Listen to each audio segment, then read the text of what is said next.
A now reoccurring character on this show is Karoline Leavitt, the White House press secretary, whose job is to defend the indefensible, tell the truth about lies, impossible, etc. And I didn't know this about her, but I have someone who has some interesting information to share with us about a little scandal that is not going to get much attention, unfortunately, about Karoline Leavitt. Brittany Page, thanks for being back with us. Hi, Luke. So happy to be here. So tell me, what's this about her 2022 congressional campaign and a little funny business? Yeah, so we don't have a lot of answers on what exactly is happening, but it does not look good. And like you said, it's probably not going to get enough attention, but it really should be getting more attention because it appears like Karoline Leavitt is up to something. So this starts back in January of this year, just days after they entered the White House.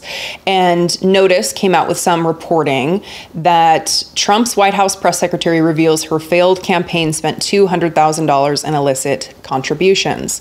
And this reporting just revealed that her failed congressional campaign, because in case people don't know, she had a failed 2022 congressional campaign.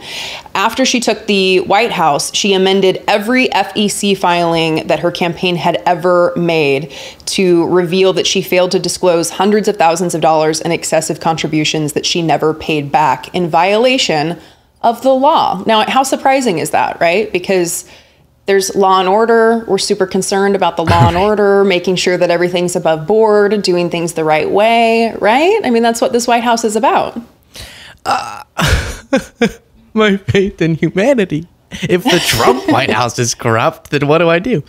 The vast majority of that debt, about $200,000, is owed as refunds to contributors who appear to have donated above the legal limits. Those excessive contributions went unreported for years until Thursday, when Leavitt's campaign amended every campaign filing. Maybe you read that already, but just refreshing myself, congressional candidates can technically accept campaign donations exceeding contribution limits as long as they refund the contributor or redesignate the funds within 60 days, according to federal campaign finance law. Leavitt's campaign committee appears to have done neither.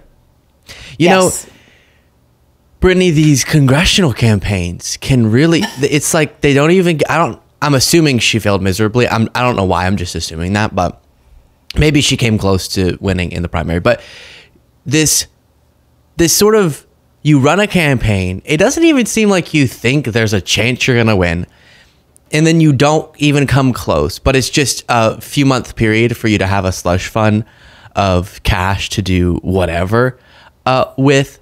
Very strange. And often campaign finance law is not enforced like it should be.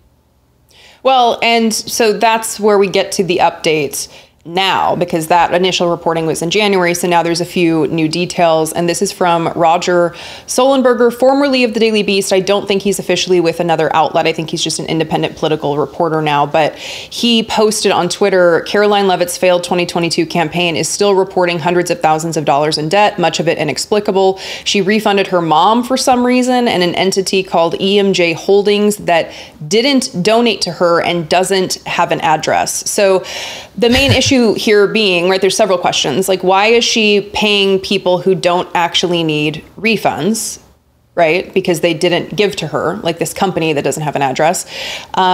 And why isn't she refunding the people that actually need refunds? So Notice actually came out with updated reporting following this Roger Solenberger tweet. And in that reporting, they write the White House press secretary refunded about $12,000 of the more than $320,000 she still owes from her failed congressional race, according to a new campaign finance filing. So far this year, the campaign paid back just 5 of the roughly 100 people and organizations it owes money to.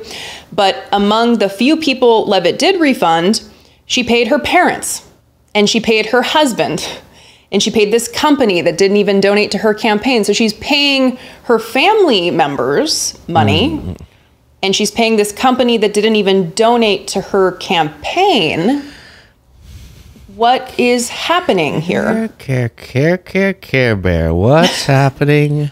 over there. Do you think that she's praying before she goes out there on the press conference? She's praying for an answer because she needs to explain this. Yeah, I don't know if y'all saw that video, but before she goes out for her press briefing, she prays, which is fine.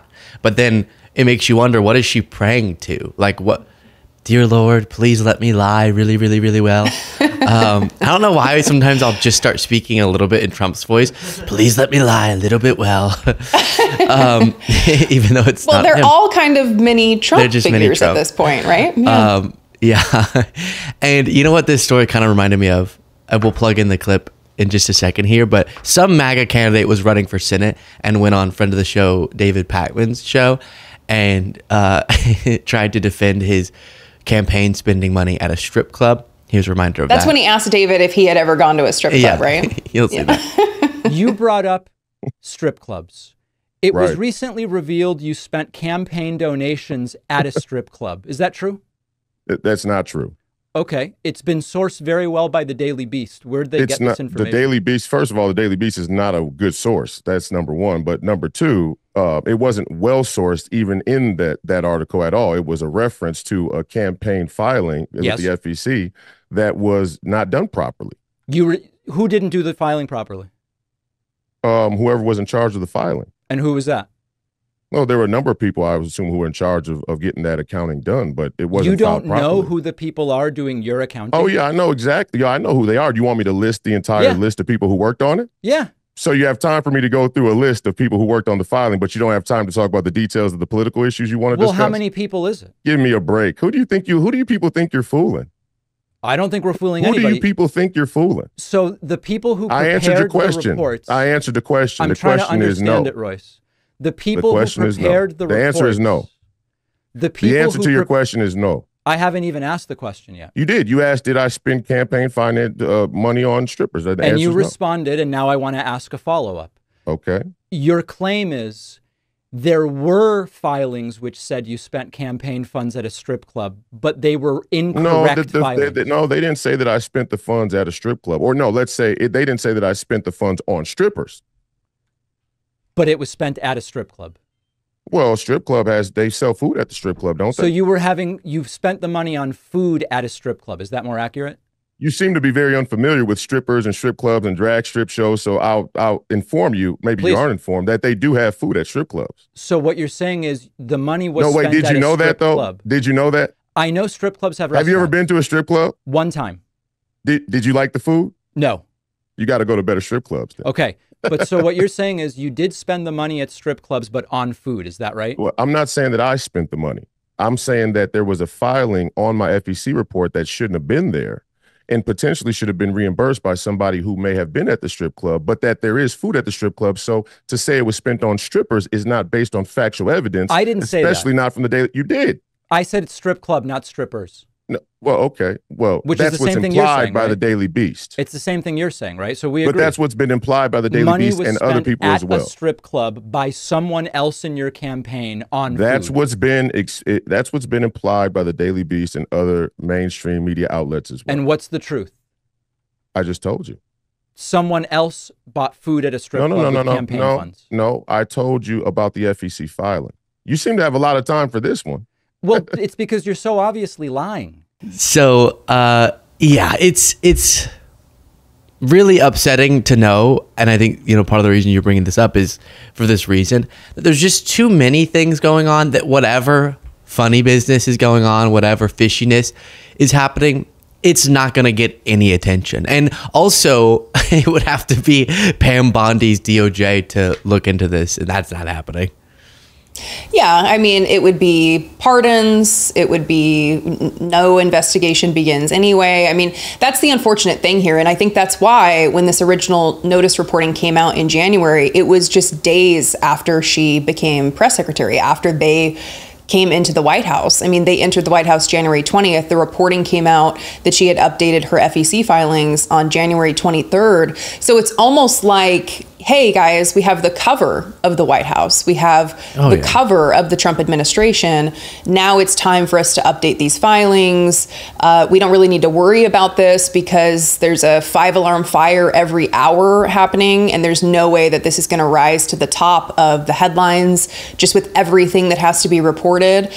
You know, Karoline Leavitt's situation that she has going on here is not as important as many other issues, but it just speaks to the rampant ongoing corruption in the Trump administration that they can't be held accountable for. And that is really concerning on many levels.